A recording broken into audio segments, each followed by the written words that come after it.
నమస్కారం అండి. This is hash tag U. YSR Congress party వాళ్ళు రేపు ఆంధ్రప్రదేశ్లో ఒక ర్యాలీ నిర్వహించబోతున్నారు.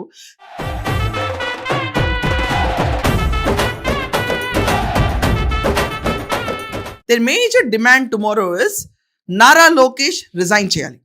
యువత మేలు కోసం మెగా డిఎస్సిలో జరిగిన అవకతవకల కోసం 3,50,000 మంది ఆస్పిరెంట్స్ రాసిన దాంట్లో ఆయన చాలా మందికి డిస్క్రిపెన్సీస్ జరిగినాయి చాలా కేసెస్లో. సో ఈ పర్టికులర్ ఇష్యూ పైన నరేంద్ర మోడీకి వైఎస్ జగన్మోహన్ రెడ్డి ఒక మెయిల్ కూడా like tweet he has attached a letter. At the same time ఇక్కడ క్లియర్గా పర్సనల్ అటాక్ చేస్తూ మన చంద్రబాబు నాయుడు గారి పైన లోకేష్ పైన ఒక ట్వీట్ కూడా చేశాడు. Taking moral responsibility for the NEET paper leak, union education minister Dharmendra Pradhan ji resigned, setting a benchmark for political accountability under the NDA government. We now ask the same question in Andhra Pradesh. Will Education Minister Nara Lokesh of NDA government in Andhra Pradesh accept moral responsibility for the serious irregularities surrounding the DSC examination, or will Chief Minister N. Chandrababu Naidu of NDA government shield his son instead of upholding the very standards of accountability that NDA claims to believe in? అంటే ఇప్పుడు NDA కూటమిలో ఉన్నారు కాబట్టి Dharmendra Pradhan resignation ఏదైతే NEET paper leak లో Dharmendra Pradhan has to pull down himself resign చేసేసిన తర్వాత అతను ఇప్పుడు ఎన్డీఏ కూటమిలో ఉన్న తెలుగుదేశం పార్టీని ఏం చేస్తూ మెగా డిఎస్సి పైన జరిగిన అవకతవకల గురించి రెస్పాన్సిబిలిటీ తీసుకుంటూ నారా లోకేష్ రిజైన్ చేస్తారా లేకపోతే చంద్రబాబు నాయుడు గారు షీల్డ్ చేస్తారా వాళ్ళ కొడుకుని అని చెప్పి రాశాడు.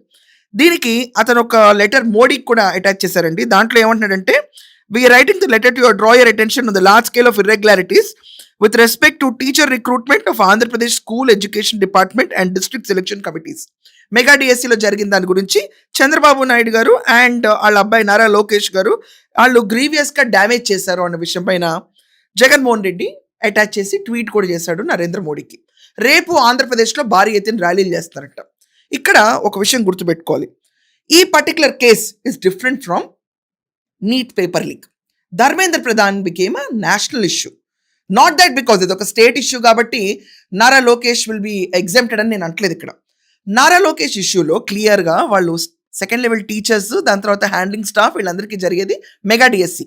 ఆ మెగా డిఎస్సిలో జాబ్ భర్తీ అప్పుడు కొంతమంది క్వాలిఫైడ్ పీపుల్ కూడా ఇక్కడ ప్లేస్మెంట్స్ రాలేదంటే క్లియర్గా ఆఫీసర్స్ పిలిచి అడిగారు, మీరు ఈ సర్టిఫికేట్ సబ్మిట్ చేయకపోవడం వల్ల మీకు ప్లేస్మెంట్ రాలేదని వగేరా కారణాలు చెప్పుకుంటూ 8 to 10 దాకా రీజన్స్ అన్ని ఎక్స్ప్లెయిన్ చేస్తూ ఎందుకని జాబ్స్ రాలేదనే విషయం పైన ఎక్స్ప్లెనేషన్ ఇచ్చారు. దీనిపైన వాళ్ళు హైకోర్టు కూడా వెళ్ళారు. సో హైకోర్టులో బేసికల్లీ ఇక్కడ జగన్మోహన్ రెడ్డి అండ్ టీం వాళ్ళందరూ కేసులు ఫైల్ చేస్తే ప్రతి ఒక్క కేసు డిస్మిస్ అయిపోయింది. When the matter is settled in high court, మళ్ళీ రేపు ర్యాలీలు ఏంటి, ఏం చేద్దామని సరే అక్కడ సోనం వాంగ్చుక్ కూర్చున్నాడు. మన కొత్త సోనం వాంగ్చుక్ అంబటి రాంబాబా, నిజంగా అడుగుతున్నాను, నాకు తెలియక అడుగుతున్నా, రేపు ఎవరో ఒకళ్ళు నిరాహార దీక్ష కూడా కూర్చోవాలి కదా. పర్మిషన్లు ఉంటాయి ర్యాలీల కంటే, కొన్ని ర్యాలీలు పర్మిషన్లు ఉంటాయి, కొన్నిటికి పర్మిషన్లు ఉండవు. దున్నేసుకుంటే పోవటమే రాష్ట్రంలో. అలా అక్కడ రెసిగ్నేషన్ పడిచిందని ఇప్పుడు కూటమిలో ఉన్నారు కాబట్టి మీరు కూడా రెసిగ్నేషన్కి ఎలాగన్నా నారా లోకేష్ని తీసి పక్కన పెట్టేయాలి. ఇది Jaganmohan Reddy agenda. 10th class question paper ఎత్తుకెళ్ళిన జగన్మోహన్ రెడ్డి స్టూడెంట్స్ యువత నా పక్కన ఉన్నారంటే, నీ పక్కన ఉంది యువత కాదు నాన్న, బ్లేడ్ బ్యాచ్. ఫ్రాంక్లీ స్పీకింగ్ ఆ బ్యాచ్ అంతా రప్పరప్ప బ్యాచ్. ఆ బ్యాచ్కి ఎలాంటి అంటే ఇలాంటి డిఎస్సి ఉద్యోగాలు అక్కర్లా, వాళ్ళందరికీ వాళ్ళకి సెపరేట్ ఉద్యోగాలు నువ్వు క్రియేట్ చేస్తావు, అదే వాళ్ళ ఆశ. అందరూ కాదండి, రాష్ట్ర యువత, నేను ఇక్కడ అందరిని అనట్లేదు, క్లియర్గా అండర్లైన్ చేసుకోండి. కొంతమంది వరకు జగన్మోహన్ రెడ్డి చుట్టూ తిరిగే వాళ్ళు జస్ట్ లిటరల్లీ అనకూడదు కానీ ఎవరైతే ఎగ్జిస్టెన్స్ ఆఫ్ హ్యూమన్ మ్యాన్ కైండ్కి ఒక థ్రెట్ ఉంటారో అలాంటి వాళ్ళందరూ ఇతని చుట్టూ ఉంటారు. రాజారెడ్డి రాజ్యాంగం అదో డిఫరెంట్ వరల్డ్ అండి, దాని గురించి మనం వెళ్ళలేము. సో ఈ రాజారెడ్డి మనోడు జగన్మోహన్ రెడ్డి 10వ క్లాస్ క్వశ్చన్ పేపర్ కొట్టేసినాడు. రేపు అంటే భావితరాలు teachers DSC mega DSC teachers jobs గురించి పోరాడుతుంటే దీనికంటే పెద్ద జోక్ నేను ఎక్కడా వినలేదు. బట్ ఎనీవేస్ హైకోర్టు కొట్టేసిన తర్వాత నీ ప్రాబ్లం ఏంటి? ఇక్కడ ఇంత సిన్సియారిటీ చూపిస్తున్నావు, కొట్టేసినా కూడా when the matter settle in the court I don't know what you have more to fight. But అక్కడ వైఎస్ వివేకాన్ని చంపినప్పుడు సిబిఐ ప్రోబ్ అక్కర్లేదని చెప్పిన మహాపార్టీ నువ్వు, ఘనపార్టీ. ఇది కాకుండా ఇక్కడ ట్రయల్స్ కూడా స్టార్ట్ అవ్వాల వివేక కేసులో, లిటరలీ ట్రయల్స్ స్టార్ట్ అవ్వాల. ఇన్వెస్టిగేషన్ చేయడానికి మాకేం లేదంటే చేయాల్సిన అవసరం లేదని ఇక్కడ అవినాష్తో లెటర్లు పెట్టించేస్తావు. అక్కడెందుకు ఆపుతున్నావు, ఇక్కడ ఎందుకు కావాలంటున్నావు? అర్థం ఉందా అసలు?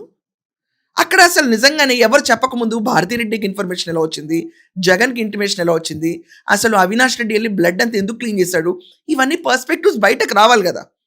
దాని గురించి వద్దు, ఇక్కడ మాత్రం ర్యాలీలు తీయాలి, అన్రెస్ట్ క్రియేట్ చేయాలి ఏపీలో. సో రేపు వీళ్ళు దండుపాలెం బ్యాచ్ లాగా ప్రతి ఒక్కళ్ళు రోడ్డు మీదకి ఎక్కి ర్యాలీలు తీద్దామని డిసైడ్ అయ్యారు. On what ground? హైకోర్టు కొట్టిపడేసిన కేసు పైన ఒక 2 months I guess around 2 months అడప ప్రెస్ మీట్లో దీని గురించి మొత్తుకున్న Jaganmohan Reddy. Cockroaches sincerity is different. సీజేపీది వాళ్ళకి బ్యాక్ హిస్టరీ అనేది ఒక్కటి లేదు కాబట్టి కొట్టలేకపోయారు. కానీ నీ సిన్సియారిటీ ఈజ్ డిఫరెంట్. నీ టైంలో పేపర్ లీక్లు, నువ్వు క్వశ్చన్ పేపర్ కొట్టుకురాడాలు, దీన్ని నమ్మి ఎవరన్నా ఎవరు రారు నీ వెనకమాల. So again I tell you, Jaganmohan Reddy stop this. ఈ అన్రెస్ట్ డ్రామాస్ క్రియేట్ చేస్తే కనుక ఏపీలో నిన్ను నమ్మి వచ్చేవాళ్ళని వాళ్ళు ఒక్కళ్ళు ఉండరు. చూద్దాం రేపు సోనం వాంగ్చుక్ అంబటి బాంగ్చుక్ అవుతాడేమో రేపు. We have to wait and see. నిరాహార దీక్షకు ఒక 12 గంటలకే గ్లాసుడు జ్యూస్ తాగిన అంబటి ఎయిటర్ చిన్న ముక్క వేయండి ఇక్కడ.